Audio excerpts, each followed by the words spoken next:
Halo semua, Assalamualaikum warahmatullahi wabarakatuh. Ketemu lagi di channel YouTube aku, Emi Pramita.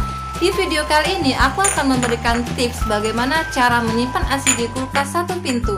Nah, bagi bunda-bunda yang kerepotan menyimpan ASI dalam kulkas satu pintu, silahkan tonton video kita ya, pantengin terus ya. Sebelumnya jangan lupa subscribe, like, comment, and share agar mendapatkan informasi penting dari channel kita.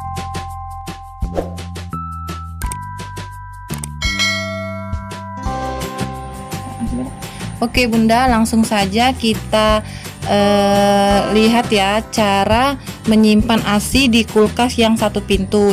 Jadi bunda-bunda yang memiliki yang masih ASI tapi kulkasnya masih satu pintu, ini masih sangat repot sekali ya, karena kebanyakan kulkas yang satu pintu itu dia bersalju atau dia menghasilkan kembang es. Jadi agak sulit sekali kita menyimpan ASI di dalam kulkas ini karena selain space-nya yang kecil, kemudian juga kembang esnya itu cukup mengganggu ASI-nya itu tetap beku, karena semakin banyak kembang es itu suhu di kulkas itu tuh tidak maksimal dinginnya.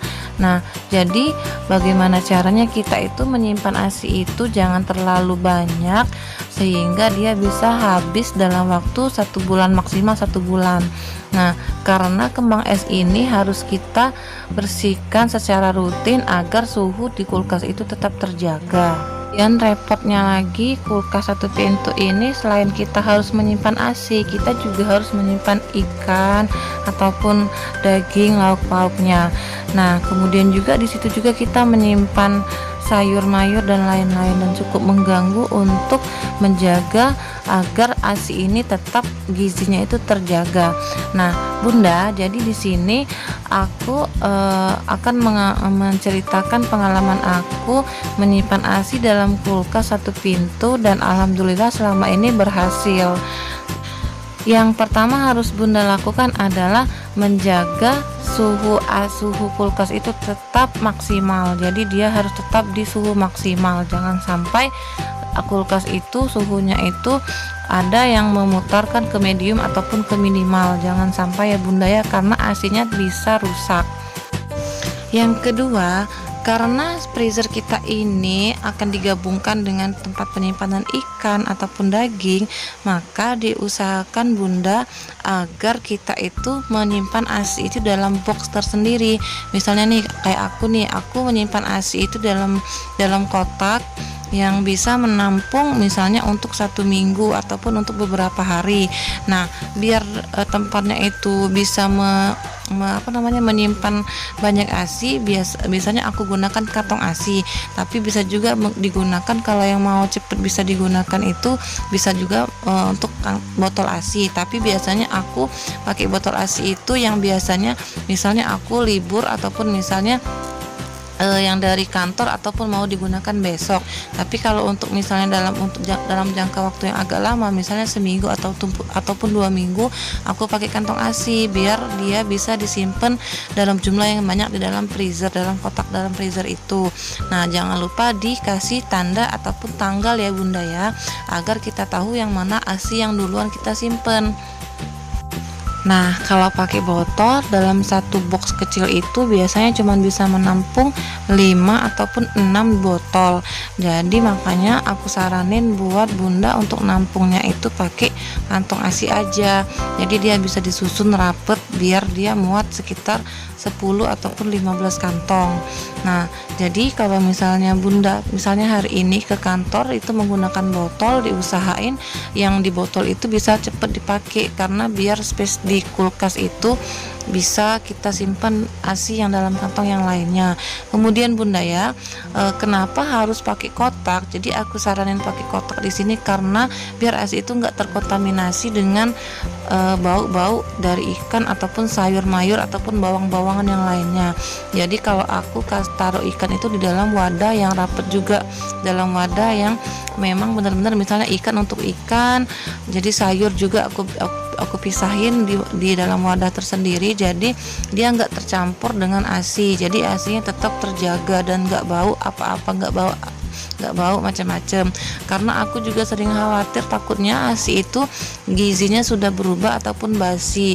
Kalau dia udah basi kan anak kita bisa sakit. Nah kalau misalnya sakit nanti kita sendiri yang akan mengalami kesulitan, karena tahu sendirilah kalau misalnya anak sakit, bayi sakit itu kita nggak tahu gimana, karena dia tidak bisa mengutarakan apa yang dirasakannya. Jadi lebih baik menjaga ASI agar ASI itu tetap terhindar dari bakteri ataupun penyebab-penyebab dari ASI itu cepat rusak ataupun basi. Nah yang ketiga tipsnya, jadi bunda harus punya tempat tersendiri ASI yang baru kita perah untuk dimasukin di chiller, di kotak di chiller, agar juga tetap baunya tidak tercampur. Setelah misalnya dia udah kita simpan di chiller udah sekitar 6 jam 7 jam, baru kita masukin ke freezer, masukin ke dalam kotak yang di freezer. Nah sama seperti itu pun pada malam harinya untuk diminum besok pagi. Jadi yang dari freezer itu kita taruh lagi di bawah, di kotak yang di bawah, jadi bisa diminum si adik bayinya untuk besok hari. Jadi bunda jangan lupa dimasukin ke dalam wadah ataupun dalam tempat sehingga ASI itu tetap tidak terkontaminasi dengan bau apapun.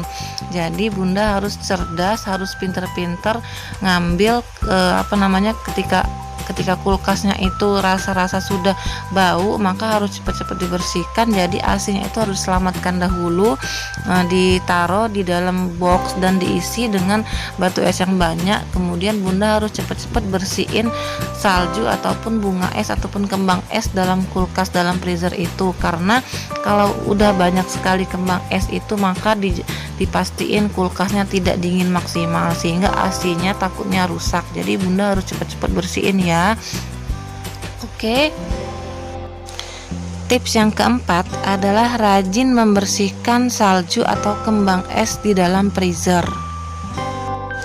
Nah, bunda bisa lihat kulkas aku sudah banyak saljunya dan itu udah harusnya dibersihin. Aku mau bersihin dahulu biar anak aku ASI-nya itu tidak rusak, dan bunda jadi kita tidak khawatir meninggalkan anak kita ketika kita bekerja. Nah itu aja tips dari aku.